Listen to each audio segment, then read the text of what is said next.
Hi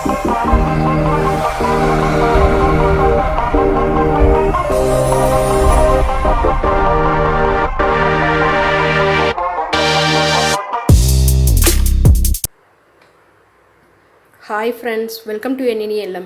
இன்னைக்கு வீடியோல என்ன பார்க்க போறோம்னா மூணு பொருள் வச்சு சூப்பரான இன்ஸ்டன்ட் பேடா எப்படி பண்ணலாம்னு தான் பார்க்க போறோம். இதுக்கு நம்ம அடுப்பு பக்கமே போக வேண்டியது இல்ல. மூணு பொருள் வீட்ல இருக்குது போதும் சூப்பரா ரெடி பண்ணிடலாம். வீடியோக்குள்ள போறதுக்கு முன்னாடி நீங்க இப்பதான் ஃபர்ஸ்ட் டைம் நம்ம சேனலை பார்க்கறீங்கன்னா சேனலை சப்ஸ்கிரைப் பண்ணிக்கோங்க. கூடவே பக்கத்துல இருக்க பெல் ஐகானை கிளிக் பண்ணுங்க. அப்பதான் நான் இந்த மாதிரி நியூ வீடியோஸ் போட்டா உங்களுக்கு நோட்டிஃபிகேஷனா வரும். வாங்க இப்போ நம்ம வீடியோக்குள்ள போயிரலாம். நம்ம முதல்ல ஒரு பவுல்ல 1/4 கப் அளவுக்கு நான் நெய் சேர்த்துக்கிறேன். அடுத்ததா இது கூட 1/2 கப் அளவுக்கு பவுடர் சுகர், ஜீனி வந்து பவுடர் பண்ணிட்டு அளந்துக்கோங்க. 1/2 கப் அளவு. நம்ம இப்போ நெய்யையும் பவுடர் சுகரையும் நல்லா வந்து மிக்ஸ் பண்ணிக்கலாம் ஃபஸ்ட்டு. அடுத்ததா இது கூட பொட்டுக்கடலையை பவுடர் பண்ணிவிட்டு 1 கப் அளவு அளந்து எடுத்து வச்சுருக்கேன். பவுடர் பண்ண பொட்டுக்கடலை மாவு 1 கப்பு. இப்போ இதையும் நம்ம நல்லா மிக்ஸ் பண்ணிக்கலாம்.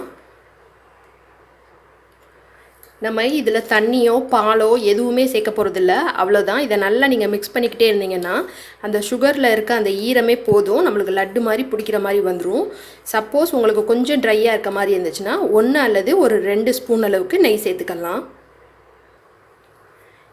இப்போது நான் வந்து பிசைஞ்சிட்டேன். இந்த மாதிரி நம்ம பிடிச்சி பார்த்தோன்னா பிடிக்கிற மாதிரி வரணும். இதில் நான் இப்போ ஒரு 1/2 டீஸ்பூன் அளவுக்கு மட்டும் நெய் வந்து சேர்த்துக்க போகிறேன். நம்ம இப்போ இந்த மாதிரி சின்னதாக உருட்டிக்கலாம். உருட்டிட்டு இப்படி லைட்டாக ப்ரெஸ் பண்ணிக்கலாம். ப்ரெஸ் பண்ணிவிட்டு சென்டரில் ஒரு சின்ன ஹோல்.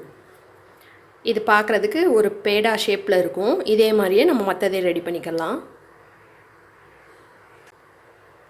இப்போது இது மாதிரி எல்லாத்தையும் ரெடி பண்ணி எடுத்தாச்சு. இது மேலே கொஞ்சம் வந்து டெக்கரேட் பண்ணுறதுக்காக நான் இந்த மாதிரி பாதாம் வந்து கட் பண்ணி எடுத்து வச்சுக்கிறேன். இப்போ பாருங்கள், ஒரு 5 நிமிஷத்தில் அடுப்பே இல்லாமல் சூப்பரான ஸ்வீட் ரெடி ஆயிடுச்சு. ரொம்ப டேஸ்டியாக இருக்கும். 3 பொருள் வச்சு அழகாக பண்ணிட்டோம். அடுப்பு பக்கமே நம்ம போகல. நீங்களும் ட்ரை பண்ணி பாருங்கள். ட்ரை பண்ணி பார்த்துட்டு எப்படி வந்துச்சுன்னு உங்கள் ஃபீட்பேக் சொல்லுங்கள். வீடியோ பிடிச்சிருந்தா லைக் பண்ணி ஷேர் பண்ணுங்கள். Thank you friends.